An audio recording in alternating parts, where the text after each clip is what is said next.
Hi there, everyone. I just wanted to give you an update video on the projects that I'm working on and such. So, um, Submerged Lights is going well. Mainly, I have to announce um, sort of a schedule slash roadmap change for the year. So, uh, you may have heard, or I may have said in a previous video that, or in just a previous post on Twitter or wherever, that I was planning on finishing the development of 8 visual novels this year, including Snowdrift and Submerged Lights. Basically, I made that claim with the assumption that a 20 workday schedule, like that an entire project's development could be completed in 20 work days, was viable for the sorts of projects that I was doing. Uh, but I'm realizing that really that's just not the case. The projects that I'm making are just a little bit too big um, for that sort of schedule to work. So I'm opting instead to switch over to a 30 workday schedule. Those 10 extra days, like things a lot of the time just go longer than I assume they will. And that 20 workday schedule before didn't really account for life stuff. Like, it's summer now, so maybe I'll be having like outings with family. And even if it wasn't summer, it'd be like, okay, well, someone's having a birthday, or there's just a day where I need to do a whole bunch of chores and it eats up the whole day, or something like just recently when I was like still working on Submerged Lights, which I'm still doing. I got sick for like something like 8 days, and I just wasn't really able to do anything. And I feel that this 30-day schedule will just account for life stuff better. So with that in mind, I my goal for this year is now to finish the development of 6 visual novels, including Snowdrift and Submerged Lights. Snowdrift is released already. Um, Hopefully, I'll be able to release all of them, but I at least want all of the development to be done. I think I should be able to release all of them, but sometimes things with Steam are kind of like very slow, and sometimes there are unforeseen difficulties, like I need to like edit the store page or edit something to like um basically the way Steam works is, and I don't want to overgeneralize. Frankly, the folk at Steam have treated me very well. I know that there's a little bit of upset feelings between Steam and the visual novel community, at least from the perspective of the visual novel community, because frankly, they don't just let any old um, 18 plus content onto their website. And frankly, I don't really mind that because I don't really care that much about 18 plus content anyway. So, but anyway, um, basically, you finish your stuff and then there's an approval process. And then basically, for every thing that they have a difficulty with, like whenever they find a difficulty, they'll be like, hey, you need to do this better. Or for example, when I was working on the store page for Snowdrift, they wanted a description of my game, Snowdrift, and I put like a synopsis of the story, and then they got back to me and they were like, no, no, basically, like, you don't get it. I don't mean a synopsis of the story. This is like a bigger platform with all kinds of video games. They need to even know what kind of game it is.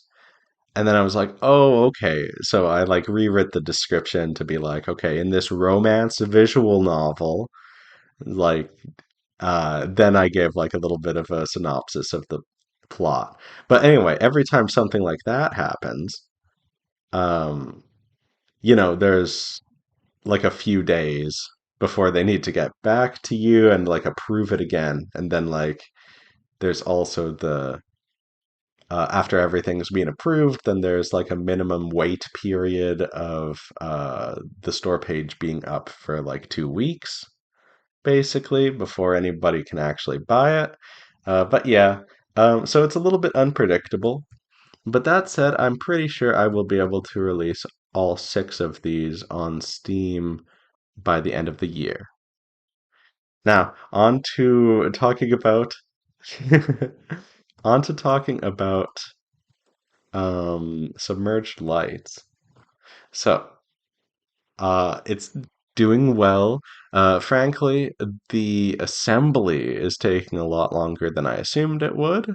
And just for those of you who aren't aware of my work process, the assembly is basically okay, the story's written, the music's done, the art is done, now I'm putting it all together, sort of thing. Um, and that's taking a lot longer than I expected, and it was kind of a blind spot for me because I was just working on the artwork. So I've been working on the assembly, and it's going well. It's a little over halfway. I think I have around 11,000 out of 20,000 words fully assembled. I have I still need to do some artwork, but I have all of the character sprites drawn and fully um, with full facial expression sets, all coded properly into the game and everything. So that's fine. I have all the backgrounds done, like I said before. I actually went back and I edited the CG of the fairy that is rescued, the second fairy that's rescued in the library. There are two. The first one is Etheria, the love interest, and the second one is found in a room in the library. And this is the picture that I had of her before, and this is how she looks now. And I think that this is just a vast improvement and just works better.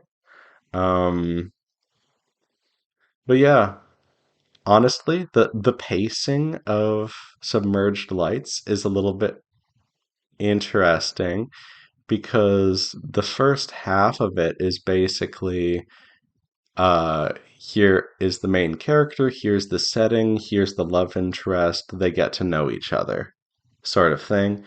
And then they meet Cephizru, the mermaid, and they spend a little bit of time getting to know each other and talking after like they rescue the other fairy that is in the library room. And then the like main conflict happens. But really, like into the latter part of the story, things go pretty fast. So um, I have assembled, I probably have like a little bit over 11,000 words assembled. I have pretty much right up until before they go into the water assembled, which is like basically like the start of the main conflict. Um, so yeah, it's coming along quite well. I still have, let's see, I have my schedule here. So I still need to do one, two, three, four. I need to do the four CGs that I said I needed to do the other update video, but I was doing a whole bunch of invisible stuff. There was a lot of text that I felt could be phrased better, so I was editing stuff. And again, assembly took significantly longer than I assumed it would, and then I was working on the expression sets and I was redoing the cinematic of the fairy that was rescued in the library. And yeah, I'm just going to be working on those last four CGs doing the last um, segment of like, I don't want to make it sound small, the last basically half or maybe a little bit less than half of the game's assembly. And I'm also going to be doing stuff like redoing the trailer.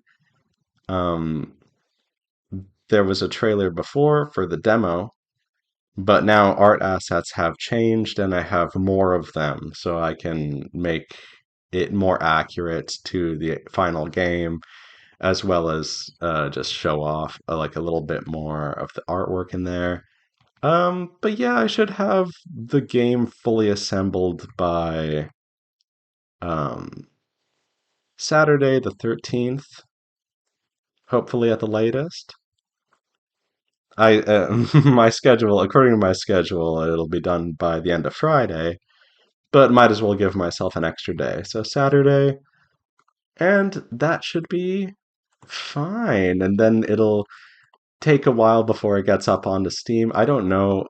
Okay, so the way that the Steam thing works again is like a little bit tricky, and I haven't fully grasped it. But basically, um, things are going differently than with other titles because I already have had a build of the demo, like established and approved and up already, and the store page has already been approved as well.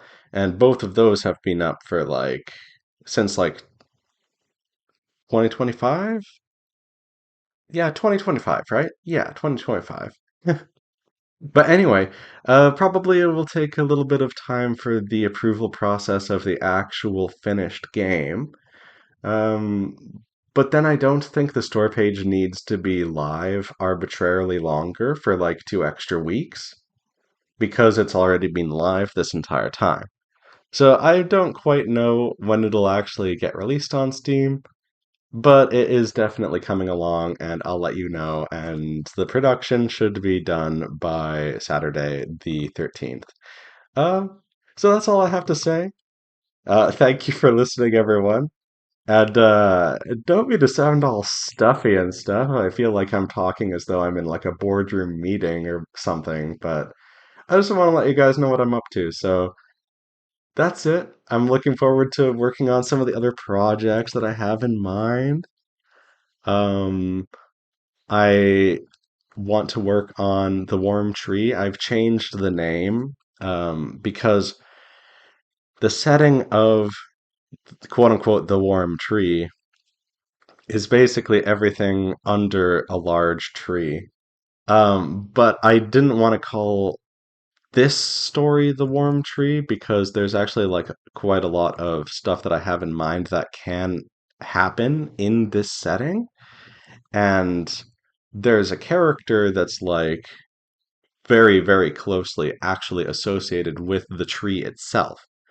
So probably in the future, if or when I make her game, that game will be called The Warm Tree because it's more fitting, right? Yeah, so I've changed this name. So this game's name will be History of Paradise Shore. And that is because the love interest of this game is a historian, and the Paradise Shore is that the setting is in the Arctic. And there's this gigantic tree that is warm, and there's basically like this sanctuary in Arctic with like ideal weather conditions pretty much and stuff like that. So I was like, hey, she's a historian under the warm tree in the Arctic. History of Paradise Shore makes sense. Okay. Then I'm going to be working on Tranquility's pages also I want to do. And then those were the four that I said that I would do in order: Snowdrift, Submerged Lights, History of Paradise Shore slash The Warm Tree, Tranquility's Pages, Alia's game. It would be really exciting if I could work on Alia's game. For those of you who don't remember or who are new to the channel, Alia, I was working on her game quite a long time ago, and she is a stone singer, so she can sing and turn things into stone. Um, and she has a friend named Nola who is under a curse where she turns into mist. And so, yeah, anyway, I really like this project, and for some reason, I very, very foolishly had like 40,000 words of it written pretty well, and I was like, oh, I'm thinking of doing something else with the project. And I ended up throwing it away like an mm, back up your projects, you guys. Oh my gosh. I mean, to be honest, it probably would have needed to be vastly rewritten anyway because my skills as a writer have improved a lot. I hope anyway. So, probably something that I wrote like a year or two ago wouldn't quite meet my standards today, so I'd be editing and editing and editing anyway. So it's not actually I need to realize it's probably not that much of a loss. And I know the story front to back. Like I know exactly what's going to happen now more clearly than I did when I initially wrote it because it was like a first sort of draft. So in a way, I feel like I'll probably end up writing it significantly better and stuff. But man, it still sucks to lose that. Although I did keep an earlier version of it before it branched off into its own project, and it was part of like a larger project with more love interests. I have that original uh sort of version of that, which is cool to have. I don't think I'll really use it for anything, but it's neat to have. Anyway, and then I have a new project, um, which I don't know if I've told you about yet, but I will tell you about it in the future. How about? Yeah, this video is already going a little bit long, so thank you for listening. That's all, and I'll see you in the next video. Take care, everyone.